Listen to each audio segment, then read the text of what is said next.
So I was watching the NBA Finals last night, and I heard this exchange from Richard Jefferson, Doris Burke, and Mike Breen. Look, my therapist, Jack Burton, always said, hey, if you get going, get a layup. If you're coming off a bad game, get a layup first. That's what Chet did. Now he steps back. That three's a little bit easier. Did you say you're a therapist? They can't pay your therapist for nothing.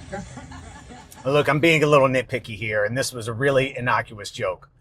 But it highlights the fact that we still have a long way to go when it comes to mental illness or even therapy. Obviously, Doris, Mike Breen weren't trying to be mean or negative or adding to a stereotype. They were being off the cuff and funny, and I totally get it. I'm not trying to point a finger and say, hey, we've got to cancel Mike Breen or Doris Burke. When you say something like you're not paying your psychiatrist enough, what you're indicating is that there's something really wrong with you, that they're not doing good enough work to fix you. If Richard Jefferson would have said, well, I was talking to my knee doctor or I was talking to my podiatrist, it wouldn't have gotten the same response, obviously. Nobody would have said, man, you're not paying your podiatrist enough. But here's the thing. Just like you go to a general practitioner and they may tell you things to do to improve your health. Maybe you need to eat more vegetables. Maybe you're low on vitamin B, whatever it is.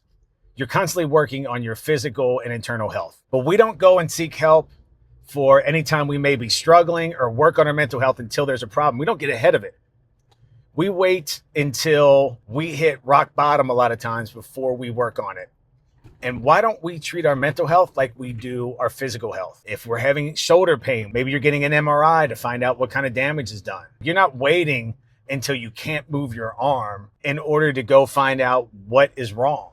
What is the sense of having a physically long life if we're not doing enough to be happy mentally? I don't need to dig into my childhood trauma. I know all those things. And what I use therapy for is to learn tools in order to create new pathways in my brain so that they don't go to the negative space, that I can move past these lies that my brain have been telling me, make me see an outcome that isn't really going to be there. But I applaud Richard Jefferson for even mentioning it in passing.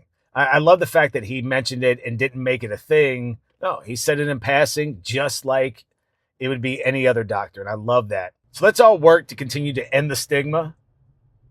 And just remember, no matter what you're going through, you are not alone.